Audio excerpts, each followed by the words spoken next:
دل پر زخم زمین گفته کسی می آید، زده فریاد که فریاد رسی می آید. ساقی از عهد و قراری از علی برگشته، پسر فاطمه با تیغ علی برگشته. میرسد منتقم خون خدا، بسم الله. اعوذ باللہ من الشیطان الرجیم، بسم اللہ الرحمن الرحیم. من مات ولم یعرف امام زمانہ مات میتۃ الجاہلیہ. جو شخص اپنے زمانے کے امام کی معرفت کے بغیر مر گیا وہ جاہلیت کی موت مرا. عزیزان محترم، معرفت امام زمانہ بہت ضروری ہے.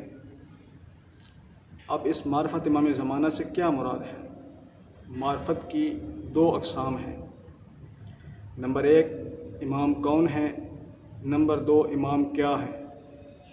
پہلی معرفت ہمیں جاہلیت کی موت سے نہیں بچا سکتی، جبکہ دوسری معرفت ہمیں جاہلیت کی موت سے بچا سکتی ہے.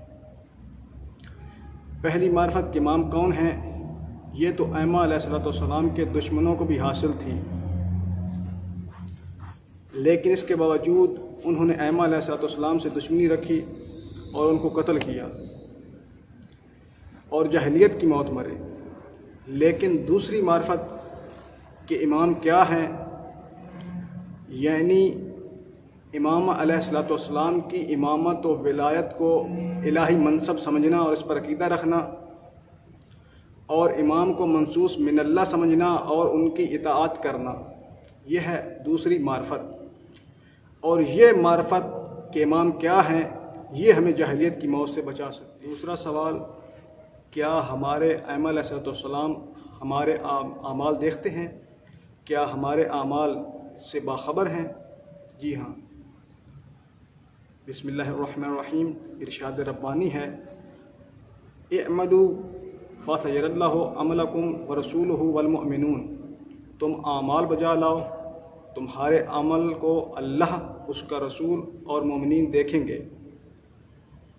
جب ہم کتب تفاسیر، اصول کافی اور بصائر و درجات کا مطالعہ کرتے ہیں تو ہمیں بہت ساری ایسی روایات ملتی ہیں جن سے یہ ثابت ہوتا ہے کہ ہمارے نامہ اعمال ہمارے ائمہ علیہ السلام کے سامنے پیش ہوتا ہے، اور ہمارے ہر روز کے جو ہم اعمال بجا لاتے ہیں وہ ہمارے ائمہ علیہ السلام دیکھتے ہیں.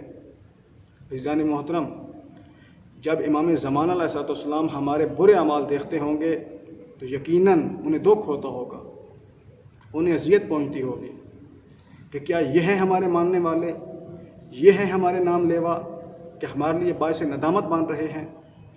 صادق آل محمد فرماتے ہیں، کونوا لنا زینا ولا تکونوا علینا شیئا، کہ ہمارے لیے باعث ننگ و عار نہ بننا بلکہ ہمارے لیے زینت اور باعث افتخار بننا، کہ اے ہمارے چاہنے والوں ہمارے لیے عزت کا باعث بنو اچھے اعمال کے ذریعے سے، اور ہمارے لیے ندامت کا باعث نہ بنو اپنے برے اعمال کے ذریعے سے. عزیزان محترم، ہمیں اپنے اعمال پر توجہ دینی چاہیے، ہمیں اپنا محاسبہ کرنا چاہیے کہ آیا ہم امام علیہ السلام کی اطاعت کر رہے ہیں اور ان کو خوش کر رہے ہیں یا ان کو اپنے اوپر ناراض کر رہے ہیں.